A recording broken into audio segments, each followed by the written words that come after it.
taas ja mihinkäs asti täällä nyt sitten on hommat saunalla edennyt. Kulketaanpa sisälle.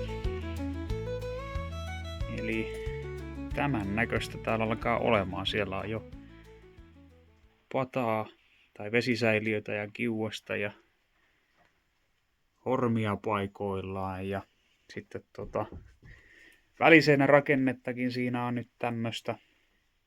Siinä on parruja tuosta vanhasta päärakennuksen kuistista muun muassa hyödynnetty ja sitten tekasin tämmöisen yksinkertaisen karmin ovelle, kun oli varastossa tämmöstä valmiina, niin ihan tommosen yksinkertaisilla liitoksilla nyt tähän hätään ja se on nyt sitten tätä ovea varten ja tämä on nyt aikomuksena heittää tuohon paikalleen ja käytetään siihen nyt sitten näitä saranoita.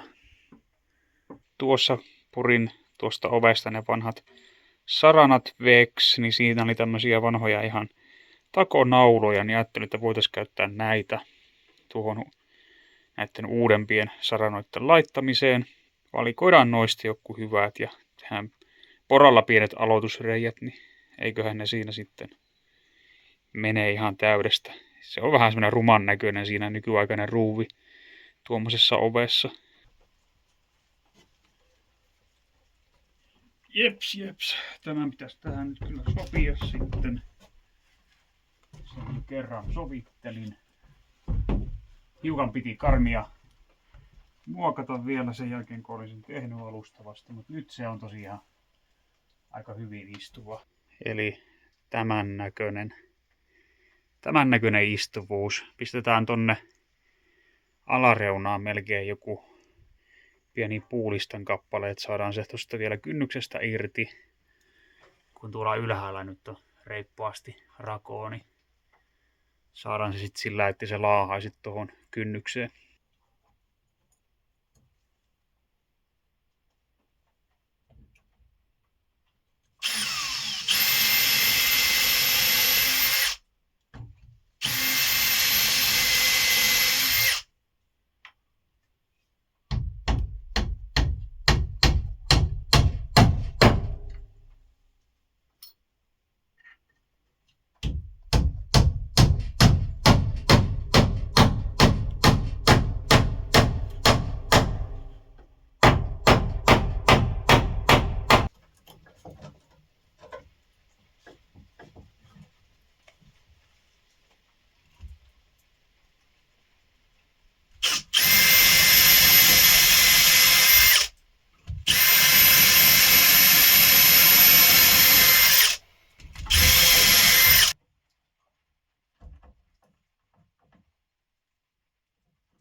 No niin, ja tässä kohtaa huomasin, että tuo karmi kautta väliseinärunko oli jäänyt laittamatta kiinni tuolta alareunasta alajuoksuun, niin lähti vähän pakenemaan.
Ja tämä yksi takonaula, se ei tahtonut millään mennä tuonne, mutta kyllä sekin sinne lopulta sitten saatiin.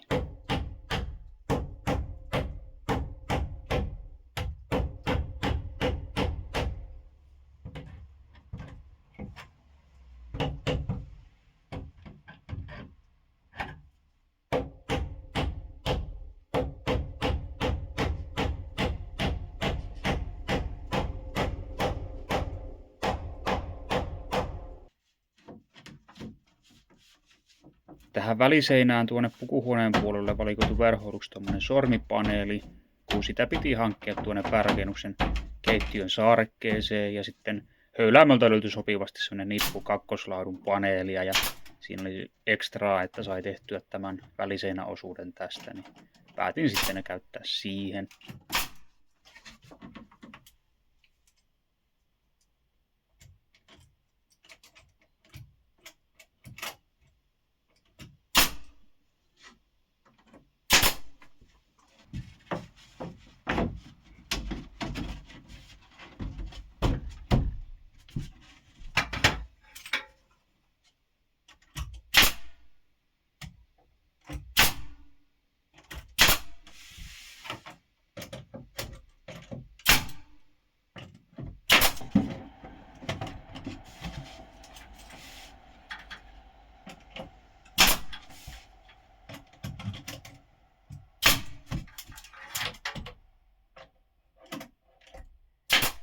Ja nyt täällä on ollut lattian rakentaminen käynnissä. Ja tämähän tulee nyt ainakin alustavasti sillä lailla, että se on vaan lähes kelluvana tässä. Että en laita niitä kiinni vielä näihin juoksuihin, koska ensi kesänä nämä on tarkoitus ottaa irti. Että saa käsiteltyä sitten vielä nämä kaikki juoksut ja alimmat hirret. Nyt on ollut niin kosteeta, ettei kannata yrittää sitä enää tehdä tähän vuoden aikaan. Mutta ensi kesänä on sitten uusi mahdollisuus siihen. Niin, tästä tulee nyt semmonen vähän niin kuin elementti, että se on tämmöisen rivan avulla nyt kiinnitetty sitten tähän juoksuun. Eli tuolta tämän riman alapuolelta ruuvaan aina muutamasta kiinni tuolta pohjasta nämä lankut. Ja sitten tämä on tuosta sivusta kiinni. Se on helppo purkaa, kun menee tuonne alle ja ruuvaa irti tuosta nämä. Niin tämän saa sitten nostettua vähän niin kuin kokonaisena irti. Ja nyt kun sitä miettii, niin tämähän saisi olla ihan niin kuin jatkossakin semmoinen elementti, jonka saa tarvittaessa nostaa pois, jos haluaa tehdä huoltoa tai tarkistaa kuntoon. Niin se, että jos ne menee jokaisesta pontista ruuvaamaan, niin se on sitten semmoinen paketti, että ei sitä kyllä sitten lähde purkamaan ennen kuin tarvii oikeasti alkaa rakenteita uusimaan. Niin tämä voisi olla ihan validi vaihtoehto nyt sitten, että laittaa sinne vaikka joku kulmanraudat tai jotain tuonne alas juoksuihin, niin se on sitten sieltä purettavissa ja nostettavissa. Esim. Jos tämä kourukin menisi jostain syystä tukkoon, niin pääsee sitten siihenkin käsiksi. Seuraavaksi tehdään tuohon saunaan noita pielilautoja. Tässä on oviaukkoon ulos tulossa nämä sivut. Ja sitten tehdään siihen päälle tämä poikkipuu. Tässä on tämä, kuinka pitkä tämä tulee olemaan kokonaisuudessaan, mutta sitten mä ajattelin, että siihen voisi tehdä semmoista pientä koristemuotoilua. Saadaan siihen viiste. Katsotaan tuosta tuollainen kutakuinkin keskipaikka tästä laudasta. Jollain noilla main. Sitten tehdään siihen tuommoinen sahaus. Saadaan vähän ilmettä.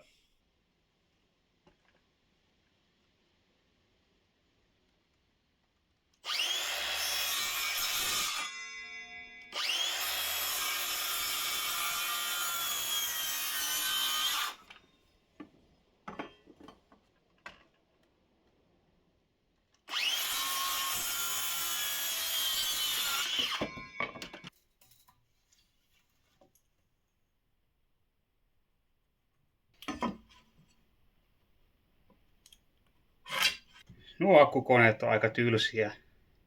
Tylsää katseltavaa niiden kanssa työstäminen. Niin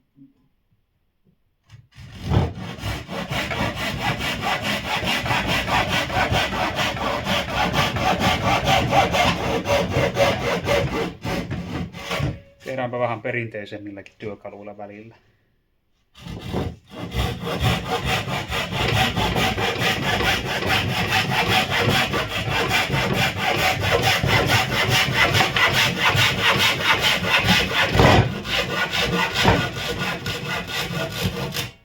Ja näistä 3-kakkosista laudoista olisi nyt tarkoitus tehdä varjolistat tuohon saunatilaan. Eli tehdään semmoiset hillityt, yksinkertaiset, siihen rakennuksen tyyliin sopivat listat. Vedetään nämä höylästä läpi, sitten halkaistaan ja niihin voisi vielä ajaa jyrsimällä jonkun pienen viisteen tai koristekuvion tuohon reunaan. Et Ei mitään liian kruusattua, koska semmoisessa vanhan ajan piirteissä, mitä tuokin nyt periaatteessa edustaa, niin ei olisi ollut mitään kovin monimutkaista listotusta. Et lähinnä se on joku puurima. Niin tehdään vähän vastaava, mutta pienellä koristeella.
Sitten tempastaan näihin varjolistoihin jonkinnäköiset jiirit.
Mennäänpä tuosta nyt sitten tuonne sisälle kurkkaamaan vähän yleiskatsausta, että mihin ollaan päästy.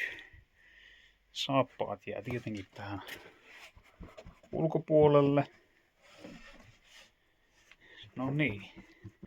Tämmöiset 1800-luvun talonpoikais Biedermeier-tuolit on päässyt nyt tänne pukuhuoneen jakkaroiksi.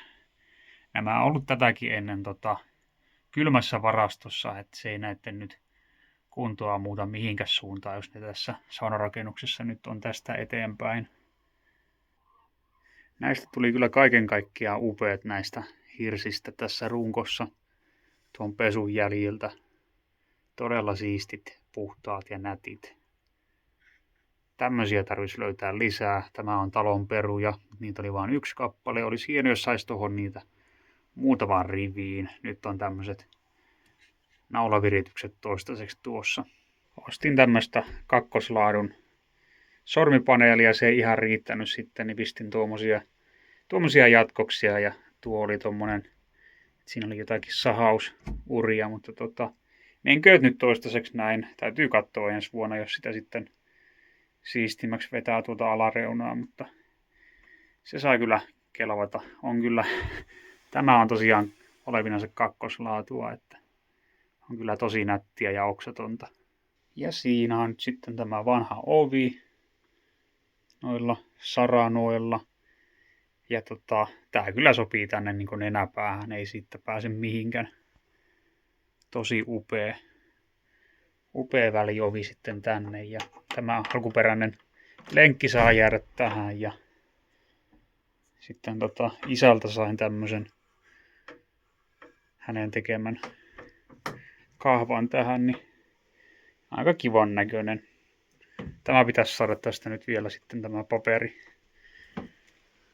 paperi kynittyä veksi sillä lailla, ettei vaurioittaisi sitten tätä puuta. Täällä on tosi nätti tämä vanha patinoitunut kerrostuma, niin yritetään saada mahdollisimman siististi vaan nämä paperit irti. Siinä voisi jotain liuotusta koittaa melkeinpä. Mutta se on melkein sitten ehkä ensi vuoden projekteja se. No sitten astutaan tänne pyhimmästä pyhimpään, eli saunatilaan. Sillä lailla pikku viimeistelyjä vaille täällä nyt valmistaa. On täytyy nuo viimeiset lätkät tuolta kanssa ruuvata veksi. Sitten tuohon pitää tehdä nyt ihan oikein kunnon saranoitu luukku, että tämän pystyy siitä sitten tuulettamaan ja pistää varmaan joku pieni eristys kanssa, puukuitulevy siihen pintaan, niin ei sitten valskaisi ihan hirveästi, kun on tommonen iso läpi kuitenkin. Tämä lattia tosiaan on nyt sitten ihan vaan sillä lailla ladottuna kelluvana mallina, että tää nostetaan, tai on tarkoitus nostaa vielä ensi kesänä ylös sen verran, että tervailee sitten noita juoksuja ja alimpia hirsivarveja tuolta. Mutta tällä lailla se tulee sitten kumminkin olemaan ja parafiinilla käsittely ja sitä voi sitten aina säännöllisin väliä jo huoltaa myös parafiinilla. Että se on tosi simppeli ja helppohoitoinen sitten, ainakin nyt omasta mielestäni. Ja täällä kun sitten on nämä raot reunassa, niin täytyy myös tehdä jonkinnäköiset semmoiset irtonaiset listat, mitkä saa sitten aina päälle ja pois. Että tuolta sitten tulee ilmaa tänne. Ja siinä on tuo vanha kierrätysnarvi. Ja sitten on tommonen kierrätetty vesisäiliö. Ja sitten on tommonen hiukan osittain kotikutoinen hormi. Eli tuolla on sisällä ihan tommoista perus jatkettavaa peltihormia. Ja sitten siihen tuli tehtyä päälle tommonen eristys, eli siinä on tämmöinen 200 mm IV-putki. Ja sen sisällä on 50 mm palovillaa, tai siis kivivillaa kierrettynä ympärillä. Ja sitten on rautalangalla ja tuolla verkolla sillä lailla sidottuna, että sai sukitettua sitten tämän putken tuohon päälle. Mitä tässä nyt on tätä hiukan lämmitellyt jo, niin aika hyvin kyllä toimii tämä, että ei hohkaa mitenkään mahdottomasti kuumaa kyllä siitä, että kyllähän tuo palomuuri tosta ihan sanotaan 1-2 tiilikertaa korkeampi voisi olla, mutta nyt on miettinyt, että tähän voisi kyllä pistää ihan jonkun peltiverhoilun sillä lailla, että jättää ontoksi ja ihan vaan siis joku vaikka kiva kupari tai vastaava siihen sitten, että tuo sekin vähän ilmeikkyyttä. Tässähän onkin muuten tullut otettua jo parit löylyt. Eka oli semmoinen ihan testimielessä, että miten tämä tila nyt lämpiää ja kuinka tuo kiuas toimii ja miten piippu vetää. Toisella kertaa sitten oli jo vähän enemmänkin saunomista siinä. Ja voin kyllä sanoa, että täällä on siis tosi mukavat löylyt, että happea riittää, lämpöä riittää, mutta silti ne varsinaiset löylyt on tosi pehmeät myös. Täällä on tosi miellyttävä olla. Ja sitten kun siinä ihan peseydyin sitten tuossa lattialla, niin ei ollut mikään sellainen tuskaisen kuuma, vaikka siinä toisella löylyttelykerralla sitten jo lämmitinkin tätä vähän runsaammin sillä lailla, että sai kunnolla tuon vesisäiliönkin tuosta lämpimäksi. Niin kaiken kaikkiaan todella miellyttävä saunakokemus tässä kyllä nyt ollut. Katsotaan sitten, mitä se tulee talvella olemaan, kun tulee kovia pakkasia, että täytyy tätä ehkä vielä tästä vähän sitten säädellä ja parannella sen mukaan, mikä tarves on. Esim. Ne peitelistat tuonne, että voi ilmantuloa säädellä sitten ja vähän tilkitsemistä ja tuommoista muutenkin edessä. Tällä kertaa ei nyt sitten saunotella, mutta kyllähän jossain kohtaa sitten varmasti tulee joku pieni saunottelujaksokin, että nähdään sitten miten tämä toimii käytännössä ja minkälainen tunnelma täällä on kynttilävalaistuksella ja niin edelleen. Mutta näin, tämähän alkaa nyt oikeasti olemaan ihan viime metreillä tämän niin käyttövalmiuden suhteen, eli kyllähän tuolla sitten vielä ulkona toki riittää hommaa ensi vuodellekin, pitää tehdä se kolmioripakate, sitten ajattelin tehdä semmoiset vesikourut räystäille, ihan haapapöllin puolikkaista, mihin sitten kovertaa urat, mitä pitkin vesi kulkee. Semmoinen perinteinen ratkaisu, sitten se istuu tuohon rakennuksen ulkoasuunkin tosi nätisti, ettei ole mitään peltierännykouruja siinä sitten rumentamassa kokonaisuutta. Kiitoksia taas oikein paljon, kun viihdyitte videon äärellä ja toivottavasti nähdään sitten seuraavillakin kerroilla.